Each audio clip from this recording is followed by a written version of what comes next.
Morning, Gamecock fans. Today is Wednesday, December 3rd, the year of our Lord 2025. And this is the return of coffee with JC Sherbet. Hope you're doing well.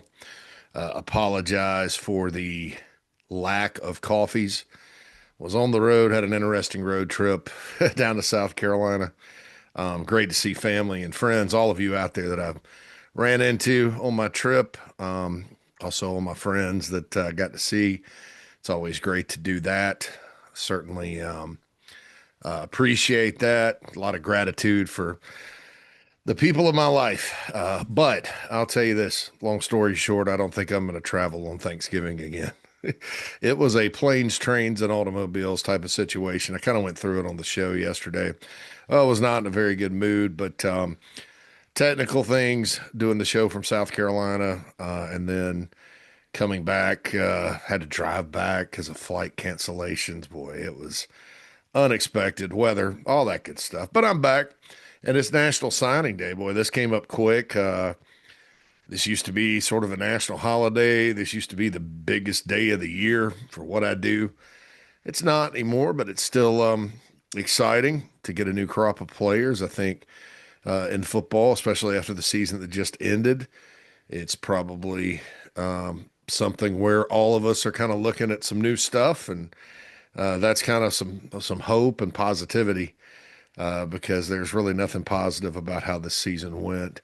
I kind of laid all that out on the show yesterday. Go back out and listen to it. Like I said, I had to get some things out of my system. It's just that game Saturday was just inexcusable how they played, coached, everything. Clemson played better. Their players played better. Their coaches coached better, taking nothing away from the Tigers and that win. But Gamecock should have played better in that situation. It's a rivalry game. It means a lot to everyone involved at the University of South Carolina.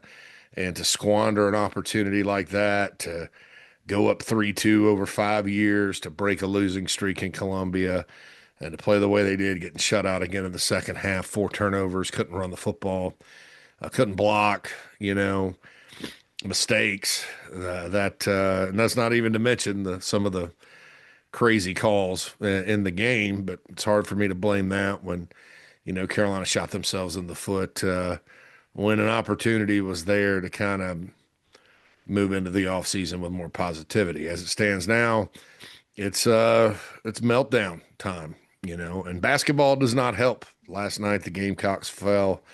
And look, I don't think it's fair to Lamont Paris and the basketball program to pile on them because football struggled. But look, that's just a fact of life. And it's not like they had a good season last year, and it's not like expectations were through the roof this season. They were picked last in the SEC, but some of the deficiencies on this team are concerning early on. I mean, they've lost 3 games, and in all 3 of them, it's not like they were not competitive and played hard. They just weren't good enough to win.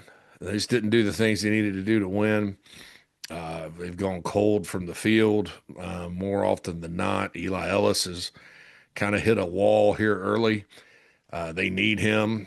And, you just have some poor shot selection. And the end of regulation last night was interesting to say the least, but kind of embarrassing that happened. And I've seen it happen before to good teams. I mean, that's college sports. Guys make mistakes. They have brain freezes, but you have an opportunity after being down all night to Virginia Tech, who was without one of their best players, by the way, and who needed the win. You had an opportunity to win it there at the end, and he just didn't get a shot off. And then in overtime, the Hokies did what they had to do to win the basketball game. And Gamecocks are 5-3, but 0-3 against power level competition. They only have one more shot up at Clemson. How's that going to go? Usually under Lamont Paris, they've lost up there, and it's only been one time. They lost by 5 2 years ago at Clemson, and they've won both games in Columbia, but it's at Clemson this year, so we'll see how that goes. And the SEC is still good. I don't think they're great top to bottom like they were last year, but still a good league, right? So you gotta buckle up and get some things fixed if they're going to have a good season and get in the hunt for a trip to the big dance, which does not seem likely at this point. And then that's yet another, so he had a good football season last year. Really had a good month last year in football season. Basketball struggled, baseball struggled, football bottoms out. I don't blame anybody for being frustrated right now. Given the state of the three sports at Carolina that most people really care about, and this is not has nothing to do with women's basketball. We'll say the three men's sports people care about. Dawn Staley's still got a really, really good team. They play Louisville tomorrow night. But yeah, so disappointment there with the basketball team dropping another close one last night by three. Of course, lost to Northwestern at the end as well, and Butler. And it's just not there's not just not good enough right now. They're not a good enough basketball team right now to win those close games against good, decent level competition. So we'll see how it evolves. Stetson on Saturday for the basketball team. Back to football. Gamecocks are looking for an offensive coordinator. John David Baker from East Carolina is a name we've heard early. I did some digging on that yesterday. I don't think it's going to be him. I think that he probably has a chance to end up at Virginia Tech, has a chance to end up at Ole Miss. But things weren't. How do I put this? When you get an early name, sometimes people latch onto that and like, well, that's the leading candidate, and I don't necessarily believe that's rarely the case, actually, unless there's just a no-brainer guy out there. And usually that gets everybody excited and it's kind of known, but it wasn't like Beamer went and said, "Hey, come be the guy," and he's like, "No, that didn't happen." It's kind of a guy they were vetting, and so the name got out. The name I've heard a lot lately that I like. I don't know if this is going to be the guy or not, but Kevin Decker from Old Dominion. Go check that stuff out. Get those of you that like to watch film out there, go watch some Old Dominion all 22. I think it's on YouTube. It's basically Tennessee's style of offense, which if you look at Josh Heupel and kind of how he's evolved during his career, they all have, and you think about this, and I'll have there are other points of reference for this as well, including John David Baker, if you want to know the truth. But you kind of look at kind of how Heupel's evolved from his days at Oklahoma, calling plays for Bob Stoops, and of course he got fired there. And then he got to Missouri and called plays for Barry Odom, and it was kind of an air raid system. Um, and he got to UCF, and Jeff Lebby, who's Art Briles' son-in-law, was on his staff there. And they started merging some of the Briles air raid, veer and shoot type of stuff with what Heupel did. And by the time he got Tennessee, that puppy was hard to stop in the SEC. It was sort of new. Now, is it perfect? No system is in this league because of the defenses. I mean, you're gonna have games where you can't move the ball. That's just a fact. I think what you want to do though is have a system in place to where you can get enough to win if your defense is good. And that's kind of what Tennessee's done. I mean, you look at what his offense has done for the program in Knoxville, and it's elevated them. I mean, they went to the playoff last year. Of course, their schedule helped, but they went to the playoff last year with Nico, who was not really ready to go out and light it up at quarterback, and they ran the ball most of the time and played defense. And it's a system that I think in the SEC these days works. And Kevin Decker from Old Dominion is the guy that went and learned that system, and he's moved, running it at Old Dominion. And he also has a background in the Northeast where a lot of good offensive coaches have come from through the years. I don't know what it is about folks that coach at Fordham and New Hampshire and places like that, but tend to get creative up in that part of the country. I can't explain it, but that's just how it is. uh, and so he's got a lot of other stuff kind of in his repertoire as well. But you look at that system, it's aggressive, creative, and fun. But most importantly, the fundamentals of it are different than traditional style college offenses. But most importantly, it's a system that can allow you to run the football. I mean, it's not just drop back and chunk it. It's not like a Mike Leach offense where you just drop back and throw it 60 times a game and hope for the best. It's got some concepts in there from that, but it's a pretty tricky run game to solve as well. Old Dominion rushes the ball pretty well. In fact, one of the clips I've been watching is some counter run play, and you watch the offensive line. I think two offensive linemen pull and seal one of the defenders, and it's against Virginia Tech, and then there goes the back about 20, 30 yards down the field. And we've seen it in Knoxville. You know, it's sorcery. A friend of mine called it witchcraft. It's good stuff. It's really, really good stuff. And that type of offense, I started thinking about it. Well, how does it, if Lenore Sellers comes back next year, which I think he's got there's a better than average chance he does. Then, does it fit him? Because next year's a big year as far as winning. I mean, Shane Beamer made a 1,000,000,000% guarantee that after the press conference for the Clemson game this next season in 2026, things will be different. 1,000,000,000%. So hey, that's bold, but it's a big year. So you have to think short term with this as well as long term, because they're really, if you have another year like this, there's probably no tomorrow. And so it's a win now kind of thing. Nothing's ever absolute, but even with injuries and things like that in year six, if things start to go south and you're looking at 3 out of 4 bad years, it's not many people. I mean, it's usually a change is made. I mean, let's just be honest. That's just, I'm not calling for it like many of my fellow folks out there at this point. But, let's just be honest and say next year's a big year. So if you got Sellers, so the question becomes, because you hear the term air raid and you think a lot of passing, in Tennessee and schools that run this style do use a lot of passing. And you're like, well, Lenore Sellers was not stellar in the passing game this year. True. However, it's for quarterbacks, there's not a lot of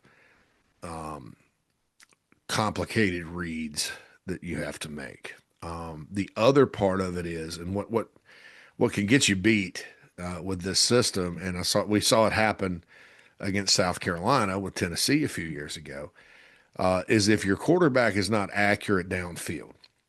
What I mean by that is, long balls, right? And so it's you watch Hendon Hooker in that game, and Tennessee fans think Carolina stole the playbook, some of them.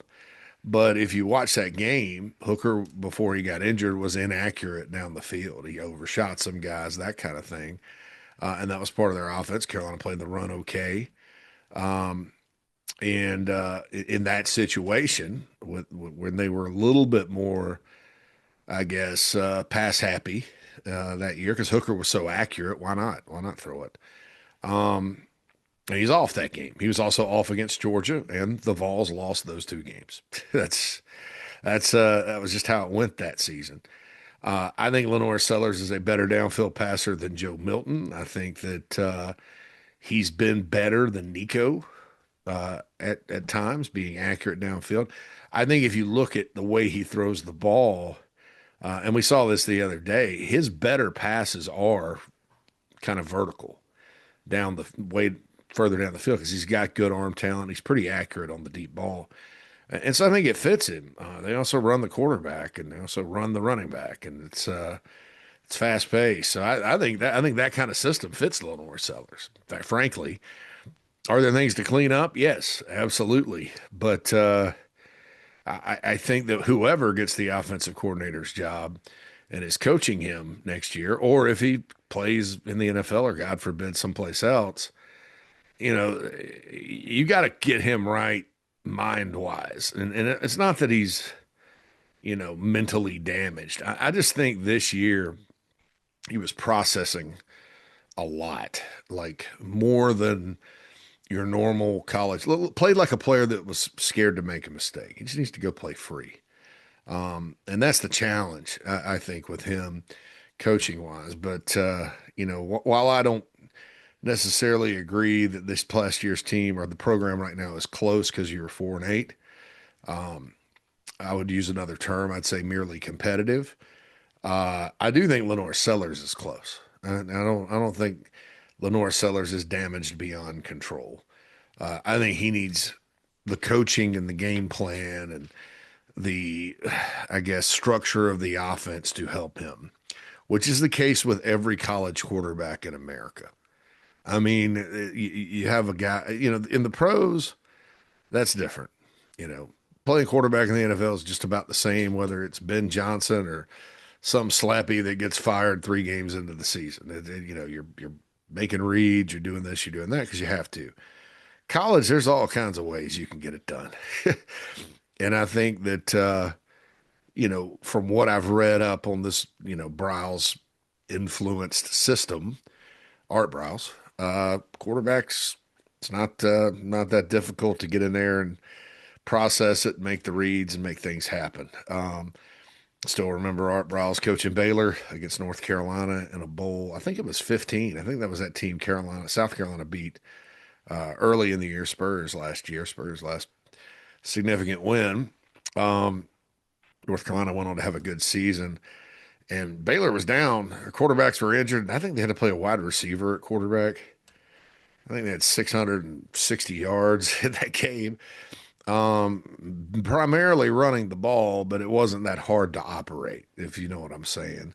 And that's kind of the tree that has sprouted branches and arrives us at Kevin Decker. So if he's the guy and he's a name floating around, I do believe there's been some limited contact there from what I know. I mean, for all I know, he's talked to Beamer, is ready to accept the job, or maybe he's off the list. Who knows? But really am intrigued, given Carolina's personnel, by that. And you probably hear Old Dominion and you immediately think that game 2024, and he was the OC there then. Uh, Put up 19 points, but, you know, it was against a pretty good defense, and the play calling for them in that game was good. And, I just, I like that. I like that guy. I think that's generally speaking, you know, the Briles influence system is a good plan in the SEC. I mean, Lane Kiffin, who everybody wanted, if you think about him through the years and how he's evolved when Kendall Briles and Jeff Lebby kind of joined his staff. I mean, they influenced a lot of what he did. He's a pro style guy traditionally, but he kind of adapted and all that. The great ones do. You have to have an offensive coordinator if he's going to last for a long time to adapt. Steve Spurrier's best play caller, probably in the history of the game. He's adapted. Josh Heupel gets a lot of credit for running offense. Well, he's adapted through the years. Lane Kiffin has adapted. You just have to adapt, and move forward with with the changes, because defensive coaches aren't dumb. I mean, there's a way to stop everything. And you sit there and you go back and you're like, okay, well, they got this stop, so what do we do to counter it?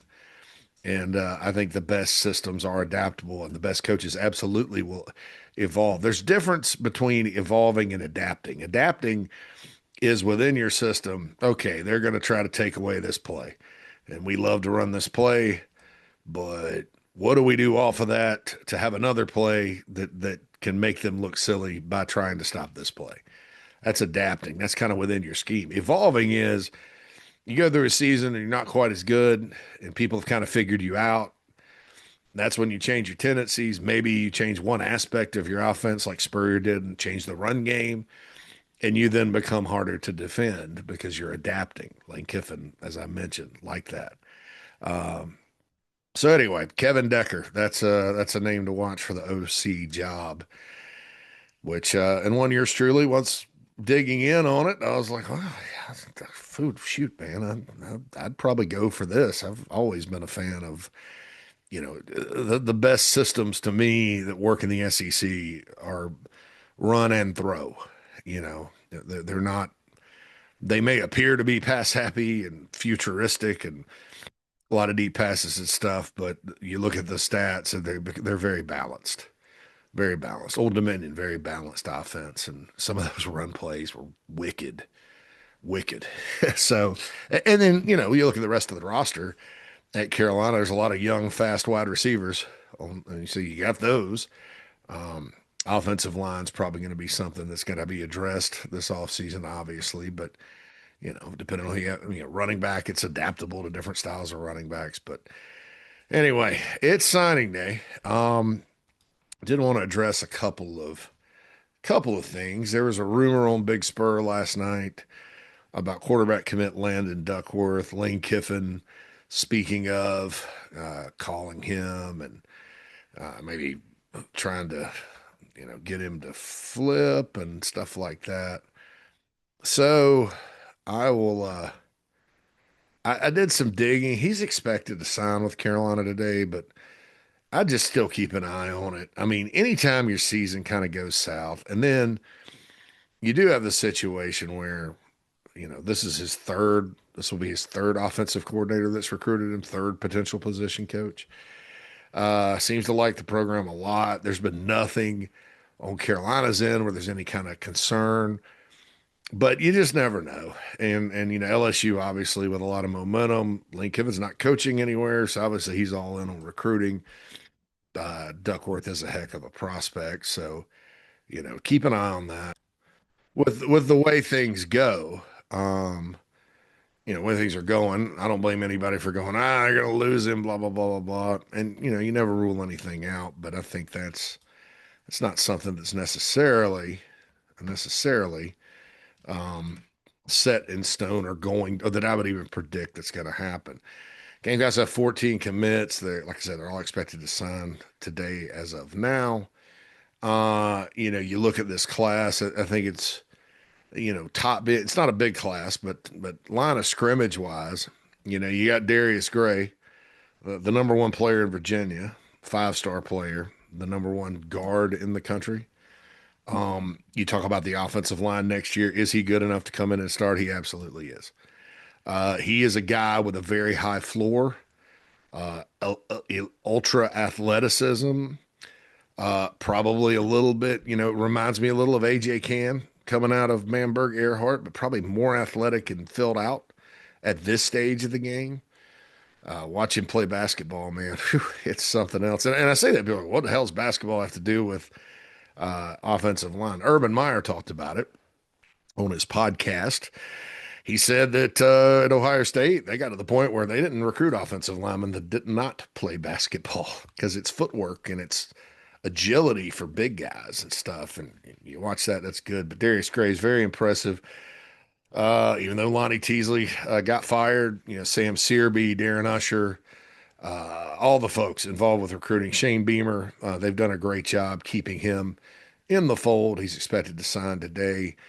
You also have Zion Giles from Carver's Bay, who is a big time potential, kind of a swing guy, probably 6'5", 290. I like him at tackle, just to be honest. I think that's maybe right tackle type long term, but yeah, he's really good. The number 141 player in the country per 24/7 Sports Composite, fifth ranked offensive tackle in America. So he is going to be, in time, very good. I like on the defensive side, the defensive line class. Again, oh, there's one more offensive lineman, Big Anthony Baxter from South Point and Rock Hill. Upside guy, big body, 330. Um, develop. We'll need to develop, obviously, but in-state guys, sometimes those guys not very highly ranked, but in 2 years, you're like, my God, where'd this guy come from? So in-state guy, also one of the earliest commits, committed on, I think the earliest committed on May the 4th of 2024. So he was the first one in the boat. Anthony Baxter from Powerhouse South Point in Rock Hill, South Carolina. D line wise, Carolina obviously had to get some D tackles, and they got two really good ones. Noah Clark from Durham, Jordan, and they're different. They're different guys. Travian Robertson's got two distinct guys. Noah Clark is just a monster, big, athletic dude, 6'4.5", 340. Was reading a scouting report and then talked to some people that watched him work out. I mean, just for that, a guy that size, big time athleticism, has to work, and develop. Obviously, Travian Robertson's pretty good at that. Is he a year one player starter? It's to be determined. Carolina, I think, does potentially, we never know with the transfer portal. They have some pieces in place for next year. As far as the interior of the D line goes, they do lose Goodwine and Barrett, their two starters. I do think they'll have to hit the portal for a D tackle or two again. But you look at a guy like Troy Pikes, Christian Ingram's been very promising as a redshirt freshman this year. Gabriel Brownlow Dindy could come back.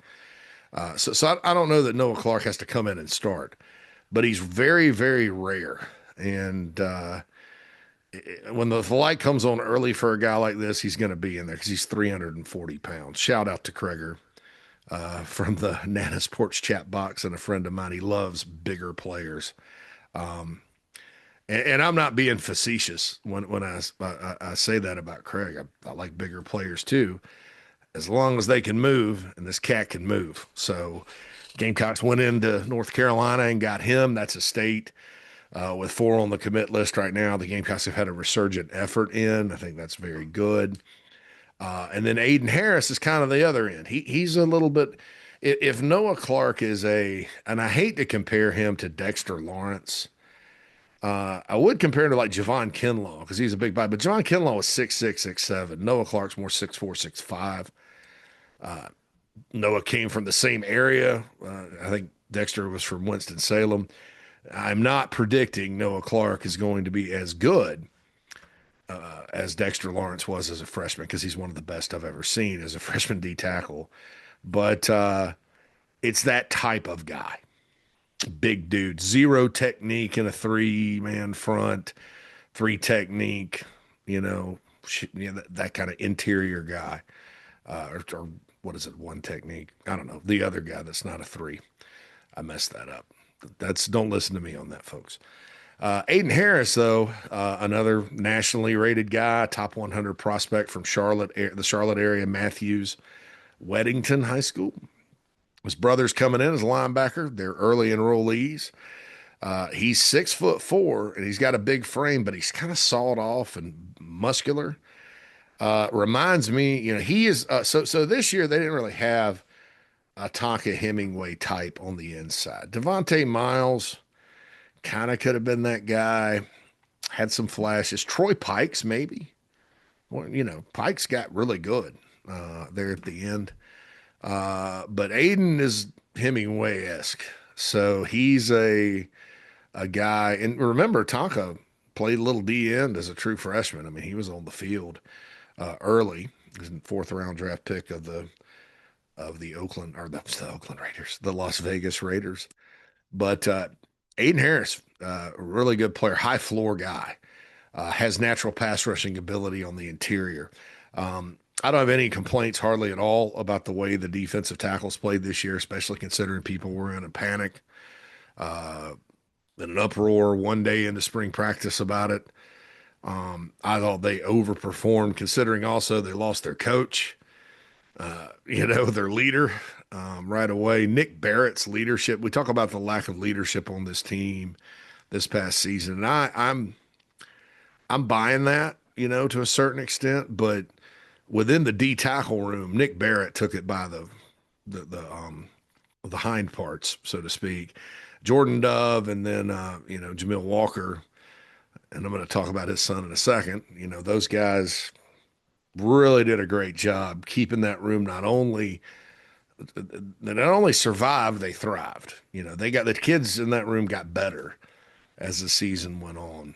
And so that's a nugget of a bright spot. It's like panning for gold and you see a little speck. Okay, you're probably not going to get rich, but you do see a speck of gold that may brighten your day. And then, of course, Travian's going to be back. So Aiden Harris, I think this guy could play early because of his high floor and get in the rotation next year. He's listed at 245 on 24/7 Sports. I've heard he's closer to 260, which is what kind of what Tonka was. You know, and in a an odd front 3-man alignment, he can slide out the end just like Tonka. So we'll see. But if I had to predict one of the two to play early, it would be him.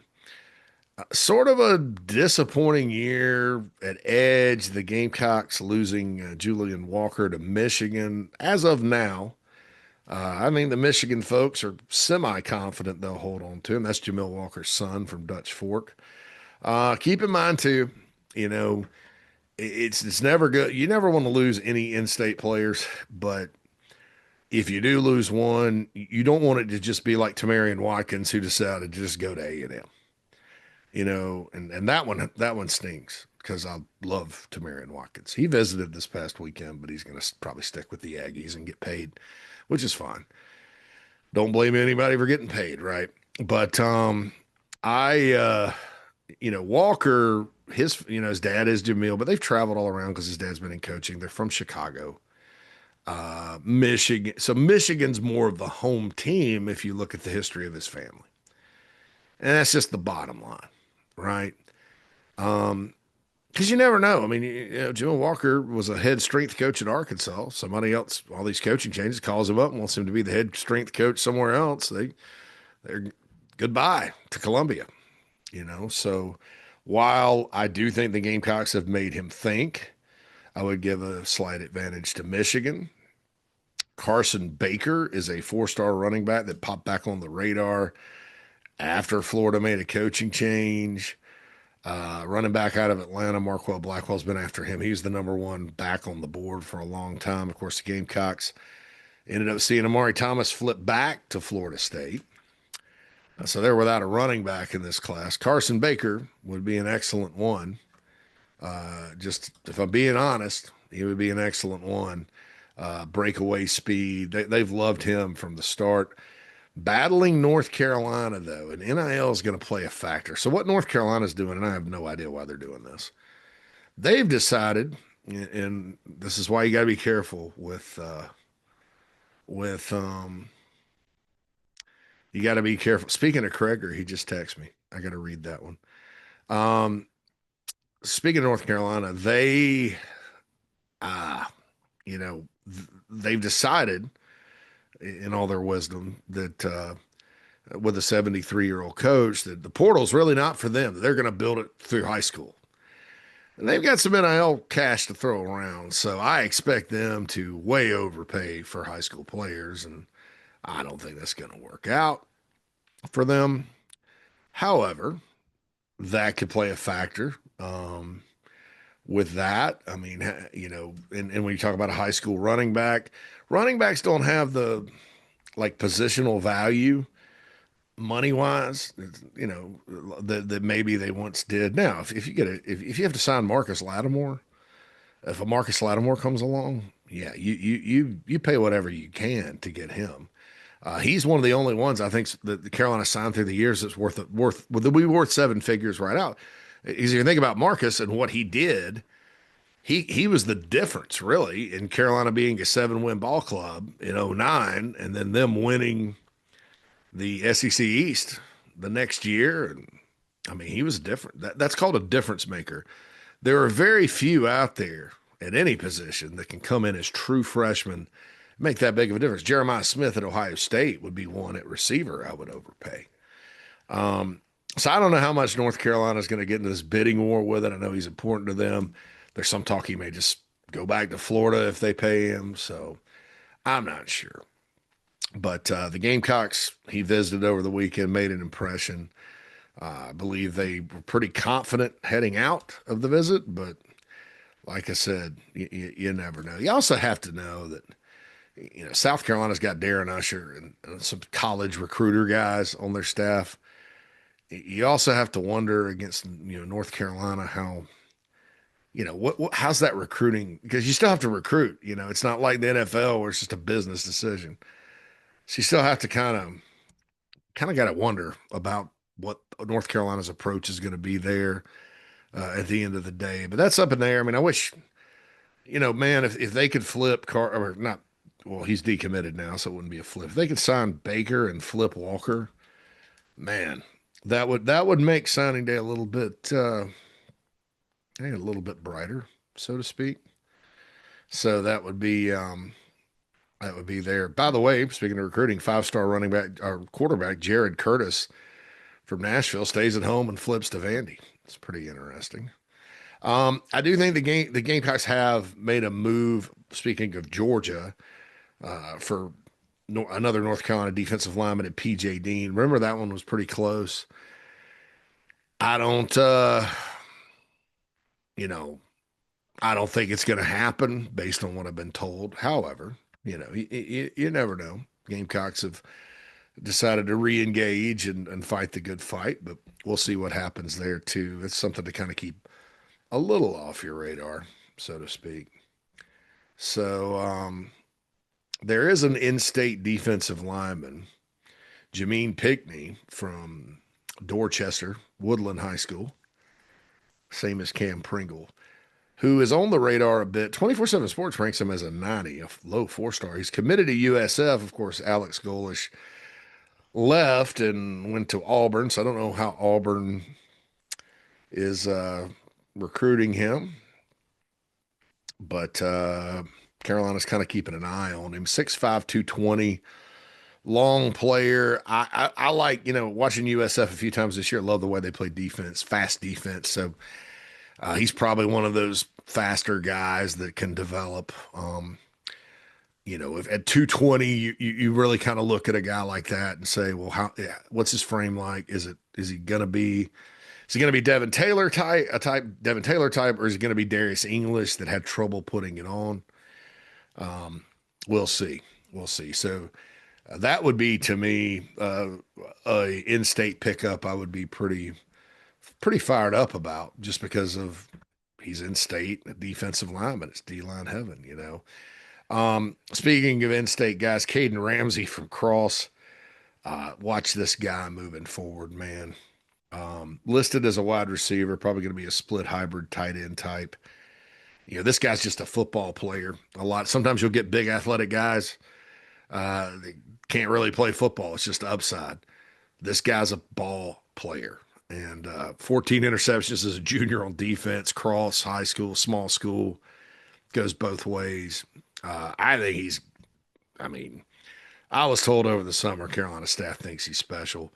Another guy to keep an eye on too, Tristan Lewis from Greenwood, one of those in-state guys. Now, he's a high three-star according to 24/7 Sports. Plays quarterback for them, but at 6'4", 200 is going to be kind of a safety, not kind of a safety, a safety for the Gamecocks. The defensive backs class, of course, led by Jazavian Currents, who's the number one prospect in the state. 6'4", 200, high floor guy, probably will play next year. Kosi Barnes is a player that has gone way up in the rankings. 24/7 Sports has him, and he's another North Carolina guy, one of four from Greensboro Grimsley.